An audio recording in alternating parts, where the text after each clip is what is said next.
I'm starting the recording. Commissioner Niles.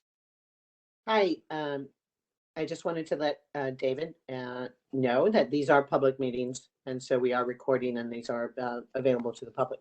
So my name is Sarah Niles. I am the chair of the Ranked Choice Voting Subcommittee, and we are calling this meeting to order October 12th at 5:07. And today we have with us an attorney that's been working with us around ballot language, and he's going to answer some questions.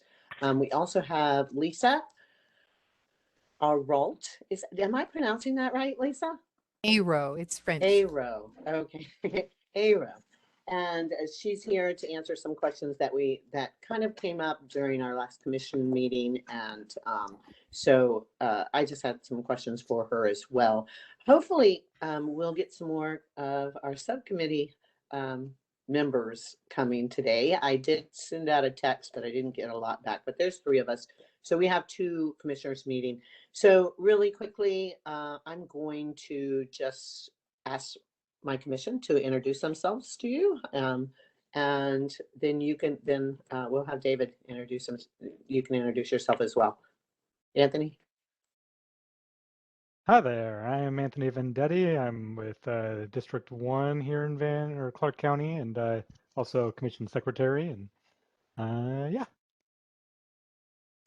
And I'm Commissioner Doug Lasher, and former retired county treasurer of Clark County for 34 years, and worked in the auditor's office prior to that. Worked in elections, and Nice. So anyway, just want to give you a little bit of my background. Okay. Spent a lot of time in Olympia working on legislation. Nice. We're so happy to have you. And then David, a little bit about yourself. I'm David O'Brien. I'm policy counsel for Represent Us, which is a nonpartisan, nonprofit election reform organization. I've been going back and forth with Terry for a little while, just offering some feedback and advice on language for the RCV amendment, since I have spent a good chunk of my career working on RCV policy and legislation. And then Lisa. Lisa Aro, Executive Director of Fair Vote Washington. Nice to see you all again. And thank you, Terry, for inviting me back. And David O'Brien, I just want to say thank you so much for the good work you're doing. We really appreciate it. Okay, so I guess we'll just start off a little bit about, David, you can tell us a little bit and tell for anybody that's out there, that's listening out there, you can tell us a little bit about the proposals that you helped help us put together. Just real brief. You don't have to go into any details about it. Sure. So the proposals are for a charter amendment that would elect county offices by ranked choice voting. Because you have a charter amendment coming up next month that would possibly affect how elections are conducted already. We needed to come up with several different options depending on how that election went. So there are a set of them where there'd only be a single election, no primary, which would be pretty straightforward process. And then there are another set of them that would cover situations where it's still a top 2 primary, but ranked choice voting is used in the primary to sort of narrow it down to 2 different candidates. And basically the options are sort of set out to be able to allow you to pick whichever one will work depending on what happens in November. Okay, great. I did want to let the committee know, I think I talked to most of you guys about hearing from Auditor Kemsey about some requests that he wanted in his, if in our ballot language. And so then I talked to David, can I call you David? Yeah, and I talked to David about that. And so he came up with some, and I will share them. I don't know if everybody got a chance to look at them, but I'm going to share them here on my screen. Okay. And it's related to the concerns that Auditor Kimsey expressed at the commission meeting that he would like to us to address. And so maybe David, you can tell us a little bit about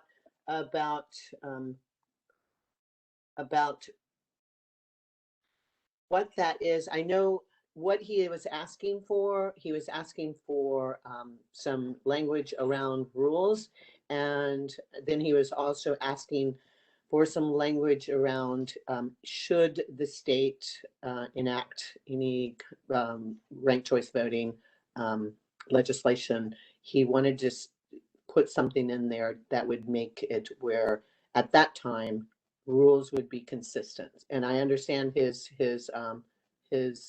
desire to like for everybody to be operating on the same playing field, and should more people in the state start using ranked choice voting. And so I see that you came up a little bit, and then he wanted us to use the canvassing board. And for those of you, Anthony, were you able to look at the RCW around the canvassing board? Not yet. I was just taking a look at it. Yeah, the canvassing board is, Doug can tell you a little bit about it. He knows, he's worked in there, but it seems appropriate. And so, Doug, you want to tell? Yeah, the canvassing board is made up of the county auditor, the chair of the county council, and the prosecuting attorney. And it could be one of their staffs that are involved that they assign to it. But those are the three people that review the process and to certify the elections by, and if they go through any disputed ballots and go through that process. So it's they have their procedures for that, but I think the auditor would like to have the authority to be able to adopt other procedures that would make sense in terms of making sure that the voters are comfortable with the ranked choice voting process. So yeah, originally we had talked about putting putting something in, giving Auditor Kimsey the authority to do that.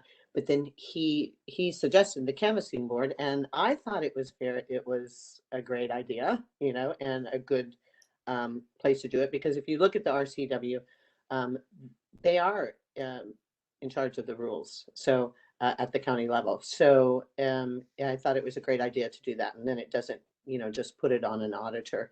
And so with everybody's approval, I went ahead and told Dave to do that. So he put some language together for us, and you'll see it here.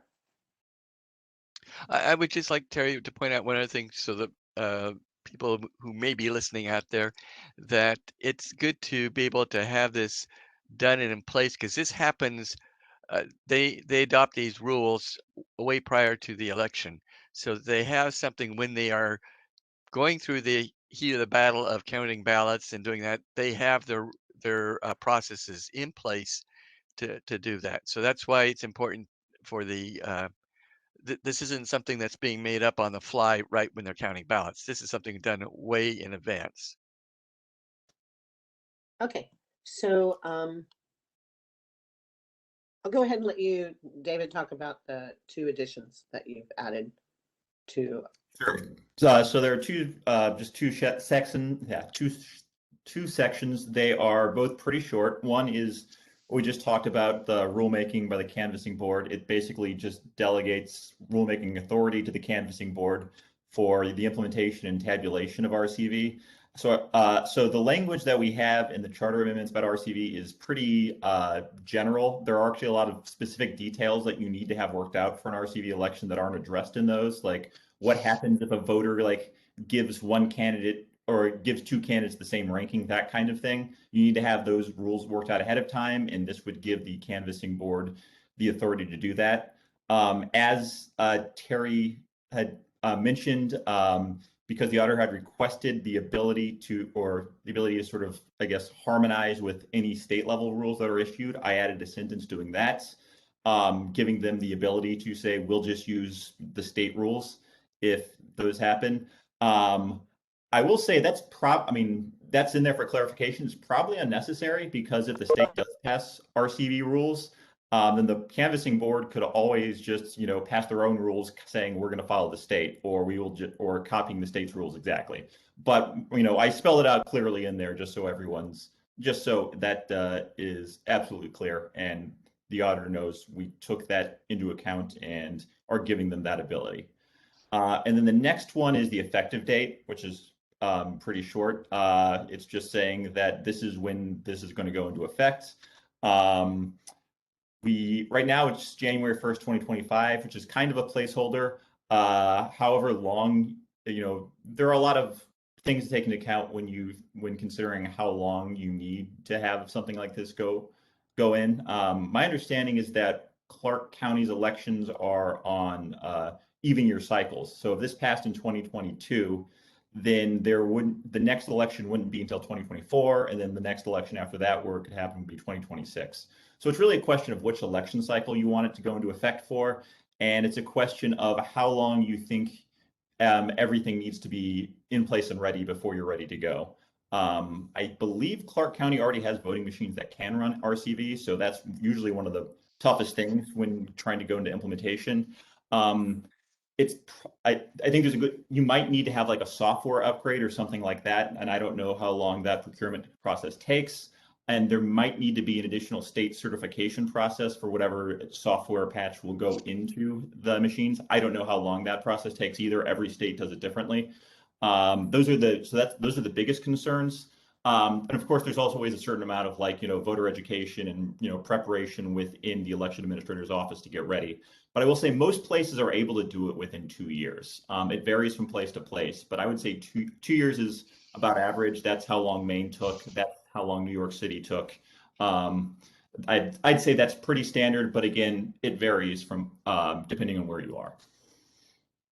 I think that considering that this will be on the 2022 ballot, that we would be the earliest that we would be, and then it would be decided, the earliest that we would actually implement it, because it is run on even years, our county elections. So that would be 2024. And so that's going to be something that we should decide.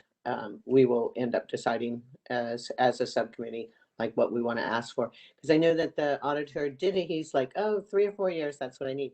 But we've also seen that at the state level that they've already started educating our auditors around it. And my understanding, and maybe Lisa knows something about the HART system. I believe they're working on it. Is that what I'm understanding? Yes, I do think it, Terry. Commissioner Niles, thank you for just checking.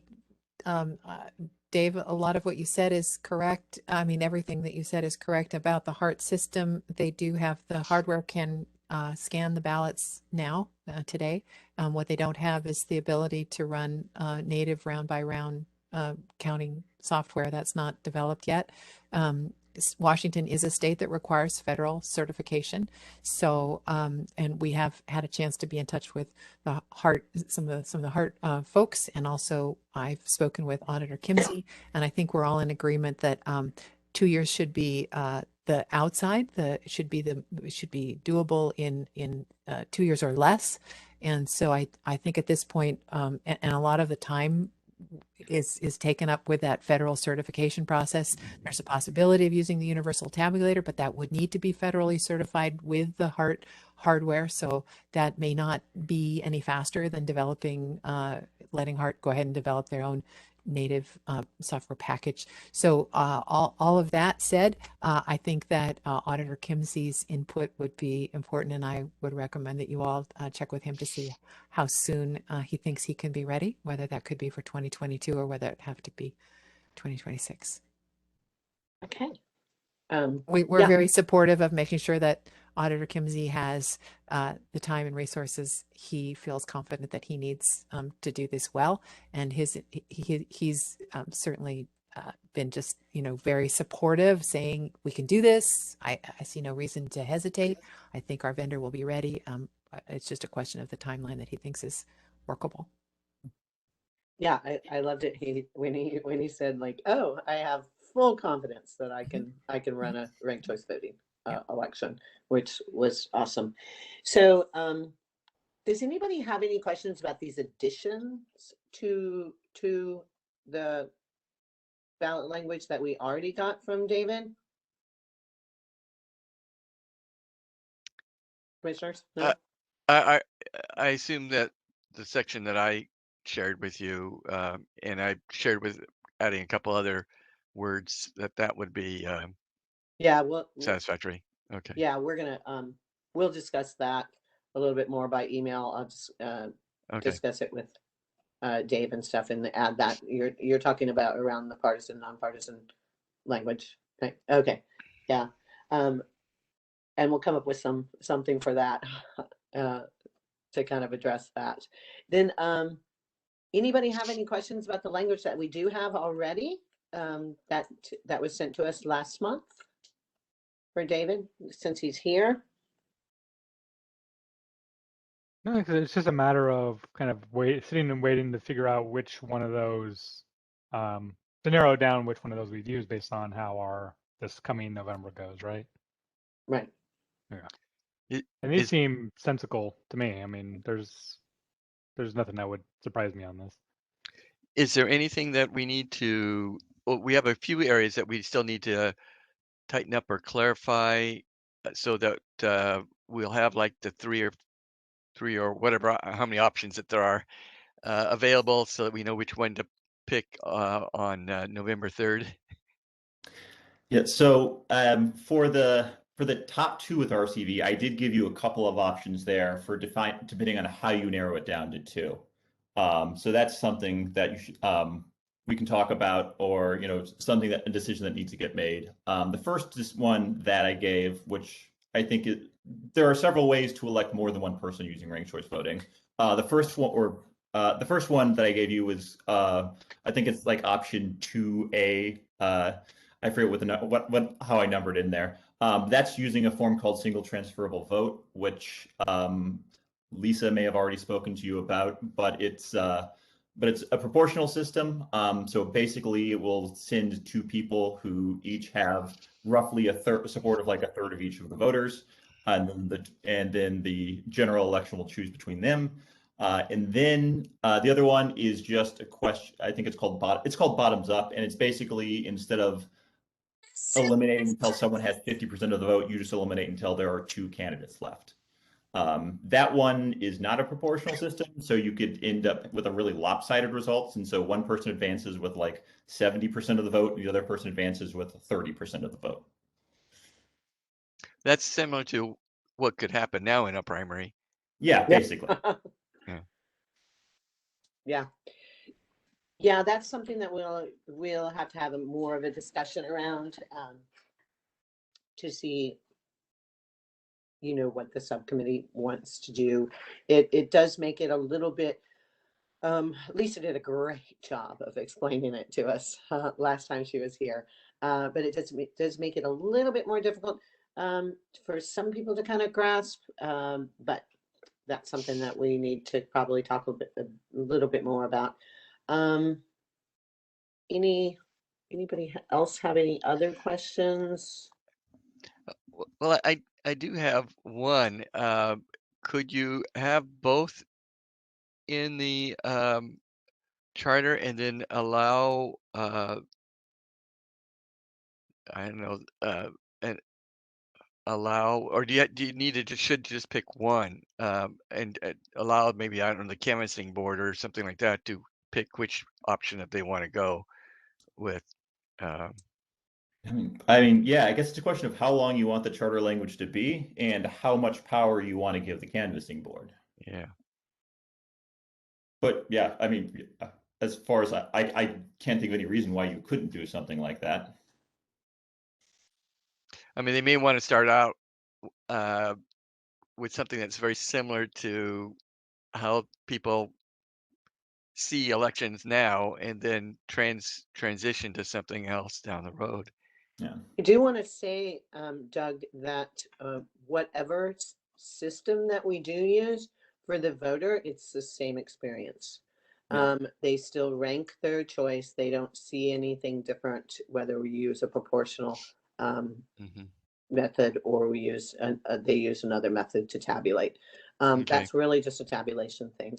Am I correct there, David?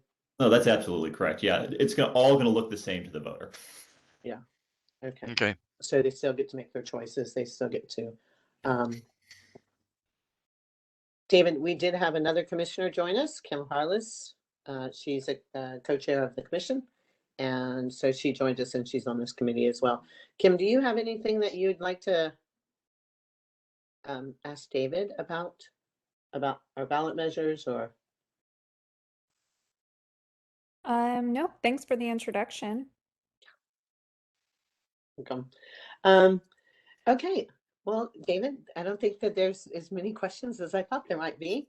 Everything is, the ballot language is very clear and easy to read, and I really appreciate that fact that you were able to do that for us because, that was something that I was kind of hoped for. I do have a question. Of the two options out there, what do the other counties that are considering ranked choice voting favoring? Is there? So the only other Washington county that I have spent a lot of time talking to is San Juan, and I think that they, as far as I know, they would only have a single round, so they wouldn't be doing the top two thing, the top two one. I haven't really been involved in King County, but I believe they'd be doing the same thing. So really, as far as I know, Clark County is the only one that would that would possibly be doing the sort of two move on. Now, elsewhere in the U.S., where they have sort of multi-winner forms of ranked choice voting, that is often STV, the proportional one. So that's Minneapolis does that way to fill some boards. Cambridge, Massachusetts uses it to elect their city council. Albany, California, which is a suburb of Berkeley, does that also. East Point, Michigan. The only place where you see the sort of bottoms up, they eliminate down to two or whatever, has been in some presidential primaries in the Democratic side where they award delegates proportionally. So I think like Nevada and Wyoming and Kansas and the last Democratic presidential primaries used a version like that. Interesting. Okay. You don't happen to know what Utah uses, do you?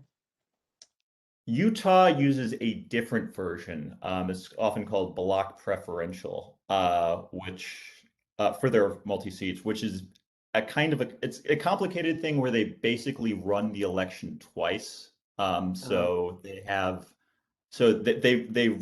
run it as if they're just electing one person, and then when they have that, they then run it all over again, and they take the winning candidate out of the ballot, and then they see who won that way, and then they just keep doing that until they've filled all the seats. Oh, that's really interesting. Okay. The only reason I bring that up is because we listened at the workshop, we listened to an election official from Utah, and he just said people there love it. So when he was talking about ranked choice voting, he said that overwhelmingly everybody loves it. I will say that version is very controversial. There are a lot of voting rights concerns around that, and you can also get some weird results, like depending on how many people you elect. There could be someone who no one ranks first, but they could end up, getting elected on the second or third pass, things like that. And I also see Lisa has her hand up. I'm sure she has some thoughts too. I just wanted to underscore, Commissioner Niles, what you said is that all of these methods do appear exactly the same to the voters. And so this is a good, policy level discussion for the commission to have. The Utah method is expressly for electing multiple members of a city council all in one race. That is not the use that Clark County is looking for. Clark County is looking to fill single offices at the county level. Single offices. And so I think that, should the voters approve the charter amendment that you all have advanced to make those races nonpartisan, that the optimal way for Clark County to proceed is going to be to combine the primary and the general into a single round of voting. And at that point, we won't need to be worrying about any of these things I at know. all. I'm sorry I No, took it's us okay. down that path. Those are conversations for it, after November 2nd, if the voters did not approve making those offices nonpartisan, then Right. then they'll. Okay, Yeah. well, Yeah. great. If David, do you have any questions for us? Or No, not right now. no? And I just want to let everybody know that David is phoning in from Washington, D.C., I think it is. So we Yeah. really appreciate the fact that you're up late and working late with us. And thank you so much for coming. And he's also said that he's going to make himself available should we need him the rest of the month before we go. All right. Well, thank you very much for having me. And as Commissioner Niles said, if you have questions or need anything, I am available. So you have my contact information. Okay, great. You can stay, David, or you're welcome to go. We're going to talk a little bit about some questions that came up during our commission meeting with Lisa, and just talk about what we're working on here to try to get this going. That's up to you. Well, I would love to stay, but I'm going to get dinner now. So Okay. Have a great afternoon. Enjoy everyone. your dinner. Bye. Late Thanks. dinner. Yeah. So we did have a number of questions that kind of came up, when commissioners were talking about, they still have some reservations, and so they expressed them. And so I wanted to make sure that we address those.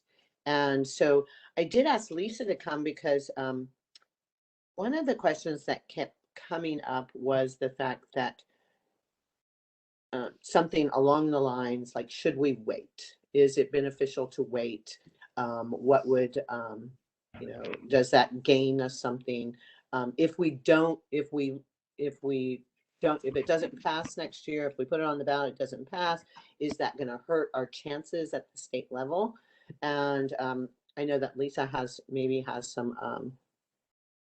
opinion around that. I know Greg Kimsey was pretty clear about the fact, I think somebody was asking them about, should we wait because that's going to get us more money? I think Greg was clear saying, well, no, I don't think that, like, if an options bill went in, I think he pretty much said, like, I don't think you're going to get money from the state if there's an options bill and you decide individually to do it. The state is going to go, okay, you want to do it and you pay for it. So he wasn't real. He was pretty. I think he sounded pretty clear about there's no guarantee that there'll be any extra funding coming in from the state should there be RCV enacted or an option for people to do it, unless it's mandated. But I don't think that mandating RCV is going to be happening at the state level. So maybe Lisa, I know, as a RCV advocate, maybe you can just talk to us a little bit about why, like how these changes come about, where it starts, that kind of thing, and why Clark County has a unique opportunity to do Thank this. you. Thank you, Commissioner Niles. After this subcommittee has, taken all the time you all have to look into the benefits of ranked choice voting and feeling that it makes sense to ask the voters to weigh in on this by placing a charter amendment on the ballot, I think, you can recognize that for communities all around the country, it's tempting to want to have another community go first. Like, okay, well, wouldn't it be nice if, a neighboring county or another jurisdiction in our state could go take the first step and demonstrate that that ranked choice voting is viable, and that we're not going to see some concerns that may be manifesting, people who may say, oh, it's going to be too confusing, or whatever it might be, whatever they may be concerned about. So for that reason, it is true that each time a state passes enabling legislation like Utah did recently, there often are a lot of jurisdictions that are interested, and then there's a relatively small handful that decide that they're going to go ahead and go first. So that is likely to be the same case in Washington. If and when this local options bill passes in Olympia, that's been in front of legislators for a few years now, we'll be back this January. It may pass this January. We will have the same experience of local jurisdictions being interested, wanting to put this question to their voters, and yet also kind of halfway sort of wishing that maybe if there would be another jurisdiction that would go first, then it would be somehow a little bit less risky. The good news is that at this point, the risk level we know is quite low. As Commissioner Niles, you joined this election administrators workshop the week before last. We heard from election administrators in Minneapolis, in Utah, other jurisdictions around the state were represented in some of the examples. And we know that the rollouts are going well. We know that voters are overwhelmingly liking it. So if Clark County, decides to be the first, take the first step here in Washington, in the, in the modern age, you could say, the support is there. We know that it can go well. So as if you feel that this is a good reform, we do need a jurisdiction to go first. And Clark County is in a good position to be able to take that step because until the local options bill passes, the only jurisdictions that can do this are charter jurisdictions. And you're in the midst of a charter review process. It's a natural time. You've seen the support in your community, I think, the interest. People would like to have the option to decide, let the voters decide. Commissioner Niles, I'm not sure if I'm missing. I'm trying to think if there were some other things that you and I had discussed. I guess I'll just add one more thing. Is there benefit to Clark County to wait until the state were to pass enabling legislation like the local options bill? I think it will be a very similar decision for Clark County. If the local options bill passes, it will still need to be a local decision whether to give it a try. So in terms of more funding, nope, don't see that. As Auditor Kimsey said, I agree with him on that. In terms of, I guess the one thing that is a little bit of a higher bar that Clark County would have to take on by taking this step, rather than waiting until the local options bill passes in Olympia, Clark County will have to assume responsibility with their canvassing board, as the language that you're looking at suggests, to determine those rules, the specific rules for adopting ranked choice voting. That will require some additional time and effort from that group. Again, the good news is there are some 50 jurisdictions around the country that are already using ranked choice voting. All of them have determined rules, and there's now this very this set of best practices for those rules that will make that, I think, a very straightforward task. I don't think Auditor Kimsey is expecting any difficulty on that, and neither do I. So I don't see any advantage to Clark County to wait until the state passes enabling legislation. Happy to take questions. I do want to say at the workshop, that was something that really struck me as very, like, I had no idea that there were that many resources available to the auditors around ranked choice voting. And they're not just advocacy groups. They're not, I mean, they're actually not advocacy groups. They're actually implementation groups. And they're not just about ranked choice voting either, like the Clear Ballot or the Council for the Clear Ballots and stuff. These are groups that have been working with the auditor for years and years. And let me just the Center for Civic Design, that is who has expertise in ballot design. Yes. And I thought they were listening to them talk was something, and that's somebody that the auditors have worked with. The other I guess the other big question was around education. And I know that, and I think that Auditor Kemsey was pretty clear as well. Like, it's hard to say. He even goes, well, Utah spent zero, you know. So it's hard to say those, like how much the education. But then I did want to, because going to that workshop and stuff, they did talk about some about education, what was needed, and that kind of and those kind of things. And they talked about it was pretty naturally, and it came to people. And I think that I told the story about like taking it to some voters that have been voting for years and years in an assisted living, and then they had no problems figuring it out. But but I know that there's a lot of groups out there that I know we have the League of Women Voters is a big one. We have Represent Us, we have Fair Vote, but I think that Lisa was going to send me a list of the amount of advocacy groups out there.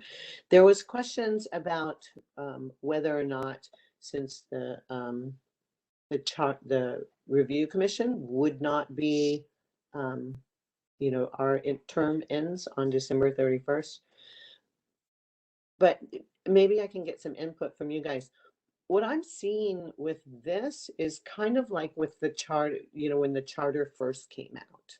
So the campaigns, like the Charter Yes campaign when the charter first came out, that was when our commission dissolved, and then the charter, and then the charter review commissioners formed, like many of them formed this Yes campaign. And I know there were some commissioners thinking this year that were advocating that we do that now, right? So that we could be more of an advocate for our 2021 amendments. So we will still have that, I believe. I think that there are commissioners that are really interested in, that may go down that path. So I don't foresee that being as big an issue as I think that it was. I don't know. How do you guys feel about that? Like us not being a commission all next year. Do you think that would have much of an effect on it? I think that we could.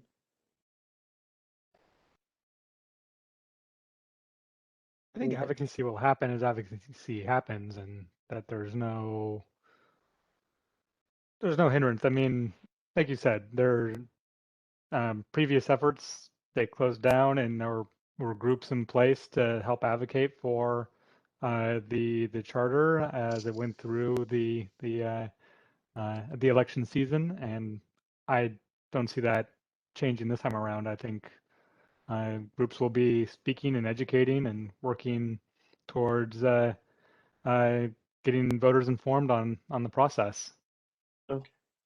Okay, I just want to make sure that I'm addressing all the concerns that were kind of brought up. Does anybody else have any questions for Lisa, or?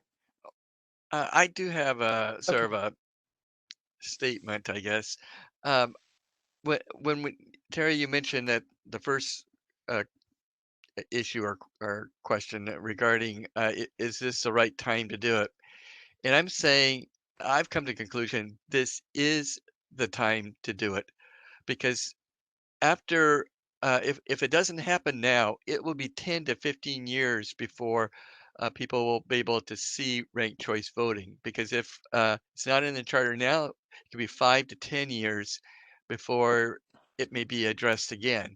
So this is the only time. The other thing, which I think is important, if it's going to be successful, you need to have someone who has confidence in most of the voters of Clark County, and that's Auditor Kimsey. This probably will be his last term. I mean, he could run again, but it's important to have strong leadership, because, as you mentioned, some of these other counties that think something is interesting, they, if they're new treasurers, new auditors, or they're just coming into office, they may not feel comfortable enough to take on a major uh, challenge like this and program. And so I think having Auditor Kimsey there to carry it through in 24 would be um, something that we need to consider as why it should be done now, and that he has the staff that can help figure this out. And not because if you have a new person coming in, they may be more reluctant. They just want to have a few terms under their belt and feel successful before they take on a challenge and be able to weather the storm of weather something like this, have the understanding, familiarity about elections, be able to speak out in the public, answer the questions. A new person wouldn't be able to do that very well, and so I think now is the time to make this happen. And I hope my fellow commissioners will do that. In fact, I'll express my desire, concern that we make sure that we do something now, because um, it will be a long time for that. And the other last comment, waiting for the state. I've waited for the state for 20, 30 years to put legislation in for nonpartisan offices like the auditor, the clerk, the assessor, the treasurer, because there's no reason that they be partisan except for political purposes. And Still waiting. yeah, and so I I don't I don't think the state and with the polarization going on right now, no matter who proposed it, I don't think it would move very far. I may be wrong on that. I haven't really spent time going in the halls of Olympia to talk about ranked choice voting, but I know that they work very slowly up there, and I would hope that the voters here. But the other thing too is Clark County has been had a reputation for being a leader in the state. It's really the size of county that tends to do the innovative things and new things in government. The size of about what Clark County is, because we have usually enough resources to do it, and we don't have the bureaucracy of someone like King County or Pierce County or Snohomish County. So we're an ideal experiment county to make this happen. And so those are my comments, and I just feel we shouldn't even question whether this is a time or not. It's the world of politics and the environment of politics will always be out there, and we have no control over that.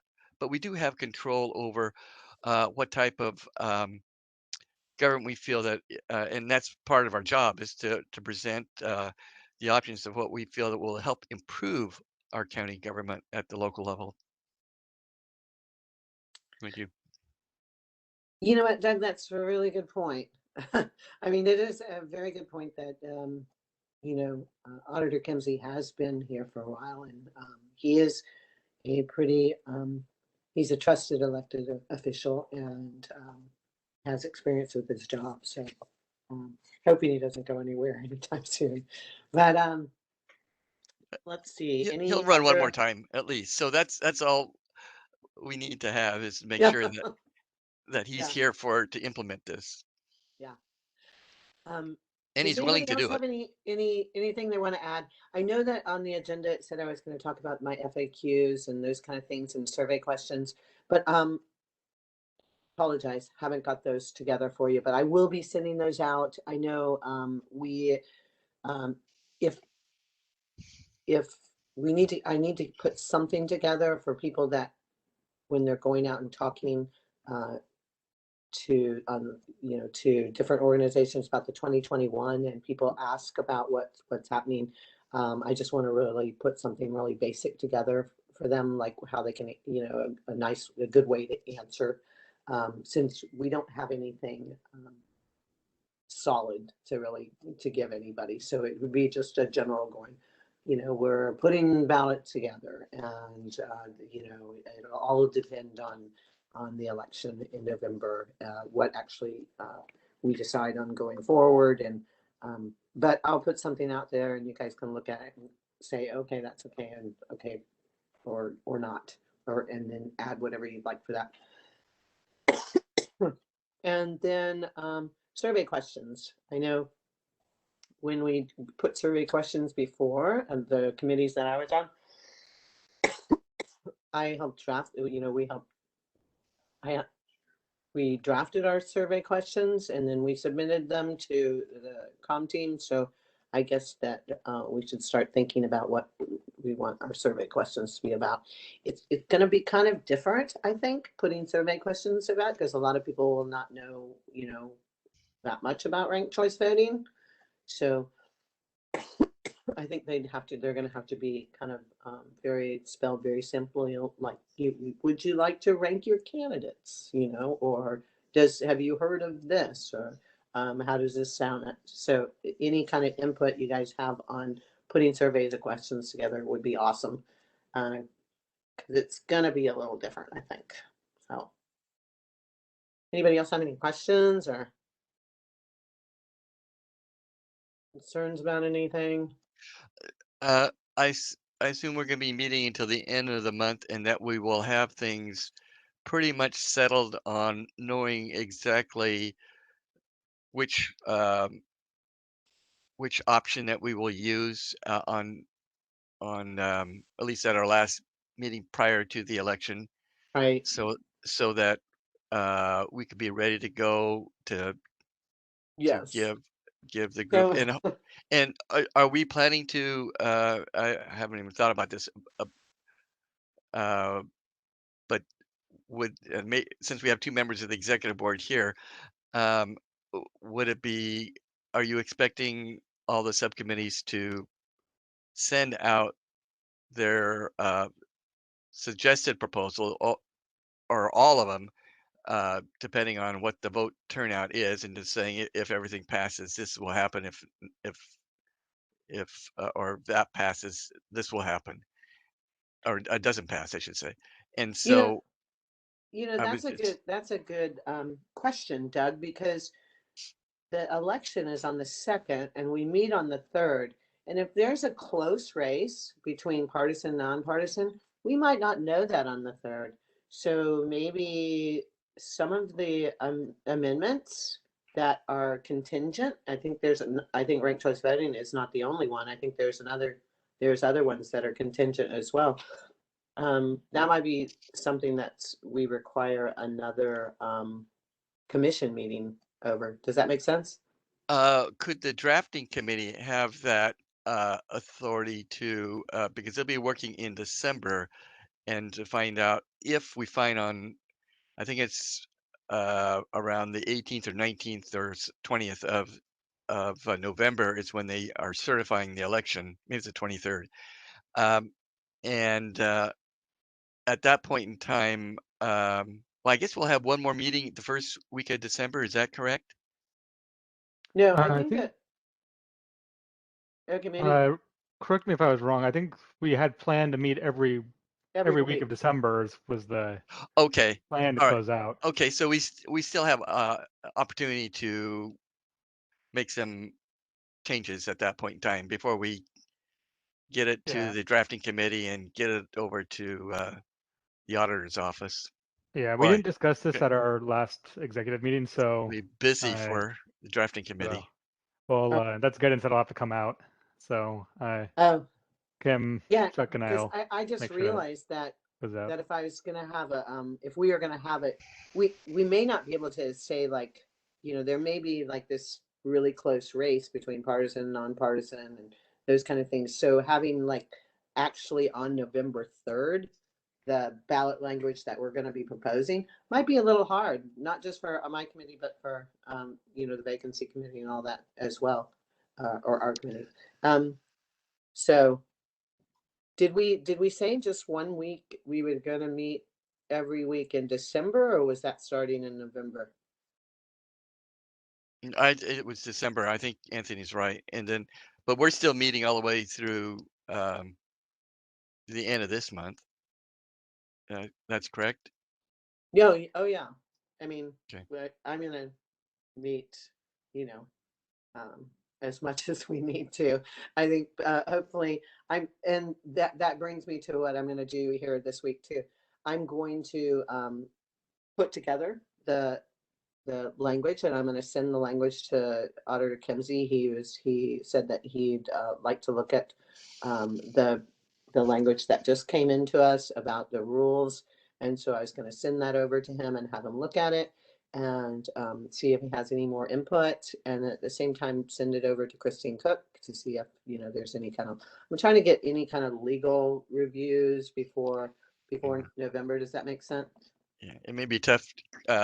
Chris has a lot on her plate that she's trying to do right now, and I don't know if we've asked some help in another committee, and she doesn't have the time to do it right now. Oh, okay. So, Well, I'll try to get her as soon as possible then. yeah. Yeah. Are we gonna have a clean copy to look at some point? Yeah, I can send that out. Okay. Yeah. Yeah, I think it'd be helpful just to have the two clean options once Greg gets through with what he needs to do. I think Chris is just going to go with the flow of what we do. Okay. I do. You guys do realize that San Juan has put it on the 2022 ballot. They're just an FYI, they are nonpartisan now. So all of their elected officials, county officials, are nonpartisan. So they don't have that thing that they're waiting on. They just went ahead and put that forward. Let's see. Okay, so I think the things I'm going to do is I'm going to send that to Greg Kimsey, just the additions to the ballot, and then Doug will talk to Dave about see what the changes that you wanted, and I'll keep working on those FAQs. That's it. Anybody else have anything? Commissioner Niles, if I may, you Sure. had asked earlier about a list of advocacy groups in the area that would be interested in supporting voter education. I have something I'll just drop in the chat.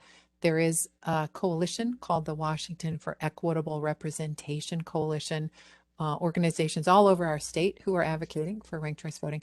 And there's a link there to the page that lists all of those organizations. League of Women Voters is one, Faith Action Network, Washington Conservation Voters, and then there are many smaller organizations. What I have not done yet is the research to find out, well, which of these have a presence in Clark County. I don't know exactly yet, but that's the major list of organizations that are currently on record supporting ranked choice voting adoption in the state. And just to note that several of these organizations are themselves coalitions of many other organizations. Faith Action Network, I believe, is something like 100 organizations around the state. The Greater Spokane Progress is also dozens of organizations. Washington Community Alliance is also over 100 organizations, I think. So there are undoubtedly many organizations in Clark County represented on that list. And I'm happy to do some more research for you to identify in more detail if you wish. Awesome. Okay, it's 6 o'clock. Thank you so much, Lisa. Sure. And thank you everybody for coming. I'm going to, unless there's anything else, anybody got any last words? No, I will stop the recording. I'm going to go ahead and adjourn the meeting, and you can stop. You can stop the recording. Thank you.